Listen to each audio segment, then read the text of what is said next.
Hi, welcome back. I'm Jen. I'm a conscious parenting coach, and I work with queer, non-monogamous, and neurodivergent families through the challenges of parenting outside the box. And this week, for Week of Visibility for Non-Monogamy, we're highlighting what polyamory plus parenting looks like in people's real lives. So I'm talking to Zin today. Zin, do you want to introduce yourself and your family, and what does non-monogamy look like? What philosophies and relationship structures are present in your life right now? Absolutely. I'm Zen. I'm a queer, non-monogamous, neurodivergent parent who happens to be a part of a rather large polycule with a triad of nesting partners. Um, I've got two boys, 17 and 12, and they've grown up again their entire lives at this point with three parents, with a whole bunch of other people coming in and out as kind of cool aunts and uncles or other potential parenting people or people not involved in raising them at all who just happen to pop in and out every now and again. Um, we are primarily kitchen table poly because I'm a big believer in everybody affecting everybody. And so everybody should be able to self-advocate and talk with everybody else and also come to Thanksgiving because let's face it, it's fun to have a 20-some person Thanksgiving with everybody knowing everybody and being close like that. So yeah, that's the base of it. Awesome. So it sounds like you were already a part of this triad then before bringing children into it. How's that? My How's that evolution looked for you? my oldest was two Okay. when the triad started. Okay. And I was brought into the biological parents' family. So I am the extra parent, so to speak. And And have been for 15 years now. and were you already in other non-monogamous relationships before that? Was that, yeah. Oh, very much so. I've been publicly non-monogamous polyamorous since I was 16, which would have been 1998. Have your kids ever experienced any kind of, especially imagine, living in a triad, you don't have the option to pass the way that people who nest as a couple do. I'm curious if your kids have faced any kind of like bullying or people saying weird things or perception that they're unusual. Honestly, less than I would have expected. I feel like when I was a kid, I've heard this all the time. Um, my kids have gotten more pushback on the queer aspects of my relationship than they got on the number of parents that they've had. And I think that's in part because step parents have become so normalized that a lot of parents now have four, five, six parents just in multiple households. So, like, I expected more, and I've certainly gotten more from the parents than my kids have gotten from the kids.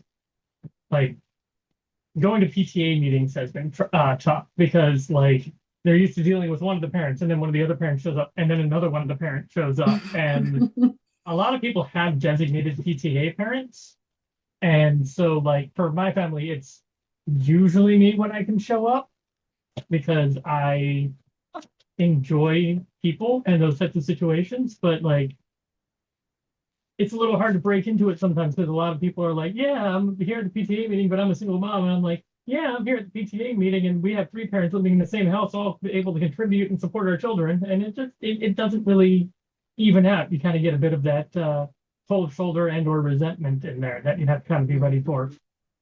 And I'll fade after a couple of years, but like it took work. Yeah. And I think that's an important thing for people to hear because I know one of the concerns that I hear a lot from parents is a fear of like, if people know, then how will that impact their kids? Will their kids experience negative consequences from that? So I think that's an important thing to hear that um, you, not that it's fun to deal with that yourself, but that your kids have had to face less of it than you, that it hasn't felt like a burden on Yeah. them. And again, they're teenage-ish boys. They're gonna get picked on for stuff. That's how teenagers work. but I expected worse considering my generation and what we went through about different things. Are there things that you have found, in this now 15 years of combining polyamory and parenting that you feel like are challenges that are either unique to, that monogamous parents don't experience or that polyamorous people who don't have kids don't experience? I think you get a lot more in the way of double-edged swords. Because you need so much more communication to make things work with extra people involved who all have say and who have all have like things to push. You've got one more set of expectations to fit, one more set of expectations on the kids you've got to kind of meld and work together with, and real conversations about what is and isn't realistic. And with an extra set of voices in there, it's that many times as tough, right? And every poly relationship comes down to breaking down the different dyads as well, because all of those relationships have to work. Your kids now have 50% more dyads in a triad, right? Because of how that works. So like each kid has a relationship with each parent and then with each set of parents and then the entire group of parents that's all melding and doing different things together. My eldest comes to me about his interaction with his band and his interaction with his friends and stuff like that, but refuses to talk to me about his love life. Goes to his mom about his love life, refuses to talk about his schoolwork or about his band or about any of the other stuff involved with that. And so there's that extra level of communication each time that's got to be broken down and done, just like there is with extra partners when you're dating. And I always told people having kids is both the easiest and hardest thing I've ever done, in part because you actively work on doing it and they actively pick up what you're putting down. And my kids are both excellent communicators with their friends, in part because they picked up these habits from all of us, but also like it's work. Yeah, absolutely. And I could imagine, especially if you were less experienced in navigating that among the adults, that it could be hard to learn that much communication with that many people all at once, and that could be something that could be, because I hear it's a challenge, but also that it's a strength at the same time. Right. And I could imagine it feeling a lot more like a challenge if you were less experienced. Well, a lot of people will take for granted the strengths because they come easy. The challenge is always set up more because our negative emotions are so much stronger than our positive emotions. So like you hit those barriers and it's really easy to go, oh, that's hard. But like then the parts that come easy, you're like, oh, that's easy. But like I'm an accountant in real life, right? So I do math in the back of my head all day long and throw out statistics and stuff like that. And people are like, how do you do that? And I'm like, I've got years and years of experience doing it. The good thing about having kids is you're only going to have more time with them. You're only going to have more time with the relationship they're brought in. You're more time interacting with the other parents. Every bit of experience you have makes it a little bit easier. Yeah, absolutely. I'm curious about if somebody else is watching this and they're wondering whether or not this is a good idea for them. Is there something that you'd offer them as wisdom along that path? Make sure you are absolutely steady with the people you're doing it with. Um, Extra levels of stress from all directions means extra levels of needing communication, extra levels of needing recovery time, extra levels of being needed when you don't necessarily expect to. First 2 years of my youngest, he only slept for 2 hours at a time. I had sleep paralysis by the time he was two because I was not getting enough rest. And even with three people cycling through, responding to the baby every time, baby still woke up every 2 hours and woke all of us up at the same time. Like you're gonna have the extra stress of having a kid, and you want that relationship to be steady enough to be strengthened by that and working together through that, rather than have that be something you resent each other about, because resentment is what kills relationships. Yeah. So like make sure you are solid. I don't introduce partners to my kids in the first 6 months I'm dating them. Like if they don't if they don't have that kind of solidarity with me, if we're not on a good, healthy path at that point, they don't need the kids. The kids don't need them. Don't need to, because it's important to protect the kids and their stability. And people love talking about hierarchy or no hierarchy in poly. Kids come first. Kids will always come first. And so be ready for the fact that you now have a built-in hierarchy that has to work that way. And everybody's always like, you don't have to have hierarchy in poly. You do when kids are involved. You do when nesting living partners are involved, because there is a responsibility you have to those other people to make a stable, healthy life. Yeah. And this is another thing that has come up a lot in the parent support group that I have, which is a lot of times, especially when people are opening a monogamous marriage and they have children, there's this fear of, if I don't have a hierarchy in the sense of having like a veto power over somebody else's relationship, that that person will like abdicate their responsibilities as a parent. And I hear like a couple of things. One is, if your relationship is unstable enough that you have that fear, start with building that relationship. Start with strengthening that relationship. Yes, definitely. um, and the second thing there, and this is like the thing that comes up again and again in the wisdom shared in that community, is that the kids are the top of the hierarchy rather than the other bio parent in that Yes. situation. And it's like, what do the kids need? Not the kids are like an excuse for needing to reassure the other adult or something like that. And like happy wife, happy life is absolutely a true story. Like those other partners are going to also be a priority over other people. You are living with them. You are responsible for their happiness in part, and they are responsible for your kid as well. So you need to keep them supported. Like you're going to have a layered hierarchy there that is necessary for healthy children. You also brought up the NRE. NRE is real, and it will continue to be real whether you have kids or not. Expect it, be ready to move with it, because there are going to be points where your one partner or two partners are in new relationships and you have to go, but dinner. So like, you know, it's a thing. We've certainly seen a lot of it over the years, and all of us have been guilty. So Yeah. And when there's a strong, healthy relationship with really good communication, then it's possible to approach, hey, I get that you're really excited, and dinner with someone. I love the and statement. Those and statements are a good thing to learn for sure. Yeah.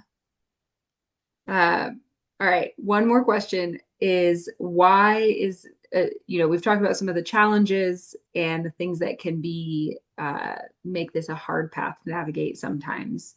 And what about the benefits, especially for your kids? What makes this the best choice for your family? It takes a village to raise a child. My kid just finished college applications, right? Got into college and all those things. We've got, alumni from multiple colleges in the relationship. Like all the Comet partners were all willing to put in, say what their experiences were. Certain people were able to give letters of recommendation for certain places for the applications. And this is just a small, easy to use example of everybody having an expertise that they can then share, right?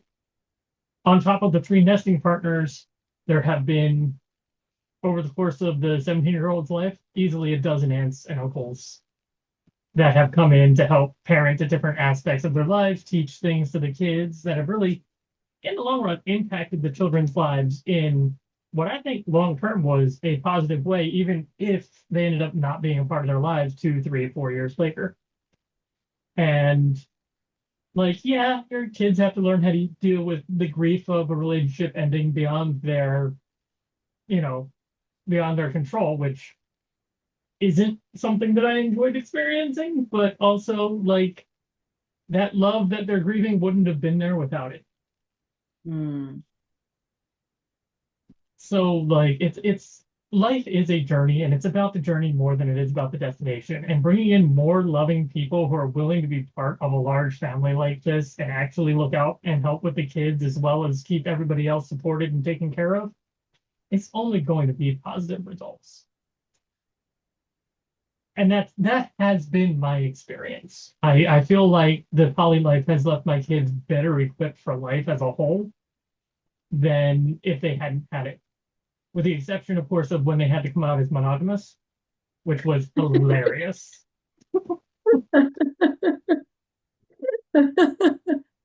I love that because yeah, so many people don't even consider what it would be, who are worried about like, oh my God, what if I come out as poly? What if I come out as queer? And don't even consider what it would be like if they had to come out as straight and monogamous.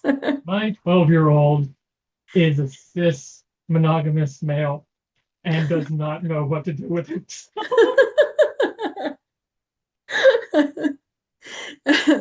And really, that's the being around people who are different from him is going to make him a better partner and a better friend and have more empathy and also more self-understanding for having thought about that instead of just taking it as an assumption.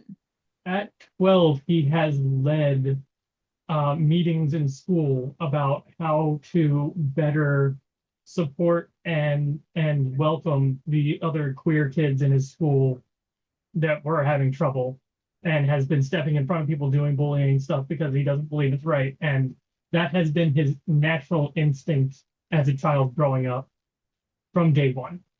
I couldn't be prouder about it. Like, it's been great. And the teachers have all been like, this is fantastic, especially the teachers who really like interacting with me, which is a fun part of being poly and not being one of the bio parents, is that they've come to me and they're like, you're the real deal. This is cool. We're going to interact here. And it's been a great experience overall, being able to do that with the ones that, come around for it. So, they come, they're like, y'all did good here. This is a kid stepping up, and we need him to maybe be a little less aggressive about it with other people. But other than that, it's been solid. So Yeah, I love it. So much pride and so much joy. And I just really hear how, your kids having grown up in a poly family and this being their everyday normal has given them such richness of relationships and strength of character and knowledge of themselves and who they are. And those are, I mean, those are gifts that we all want for our kids to experience. I've been doing great. Thank you so much for joining and for participating in this. And for everyone watching, come join us in the parent group if you're exploring these questions. And we're happy to help guide you on this path if you're thinking that this is what's right for you.